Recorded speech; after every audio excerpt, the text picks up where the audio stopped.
Hey everyone, it's Nurse Shawna here at Newport SMP. Today what I want to do is just go back to the basics and discuss how do you even determine if you're a good candidate for SMP.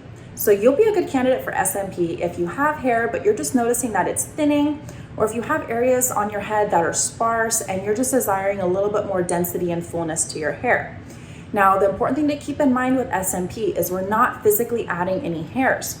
That tends to be a common misconception with SMP when people see our photos, because it looks like our clients have more hair, when in reality what we're doing is we're just going in between their existing hair follicles and we're tattooing thousands of these tiny little microdots in order to build up coverage and give the appearance of a thicker and fuller head of hair. Now keep in mind too, when you look at yourself in the mirror and you notice that your hair is starting to thin, it's not necessarily that you don't have a lot of hair. It's the fact that you're more focused on the fact that you can see your scalp showing through versus the hairs that you actually have. And the reality is too, if you get SMP done, you may still need a hair transplant in the future because you're still going to continue to lose more hair over time. Now, in regards to hair transplants, let's just have a brief discussion on that. So on average, the person is born with about 100,000 hairs on their head. So I'm just going to make it simple and we're going to break it into two sections. So the top section of the head and the bottom section. So I just want to focus on the top section right now. Let's say you have 50,000 hairs in that section of your head.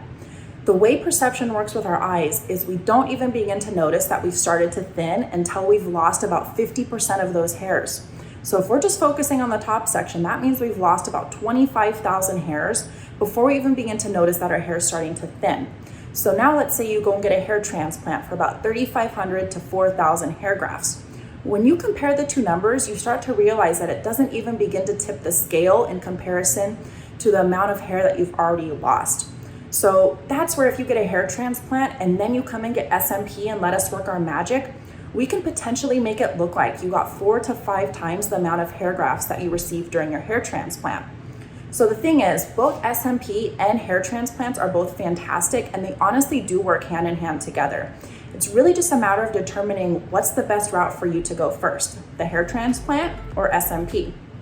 So I hope that answered any questions that you guys have.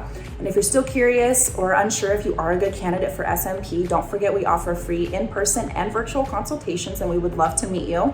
Our phone number is 949-520-2525.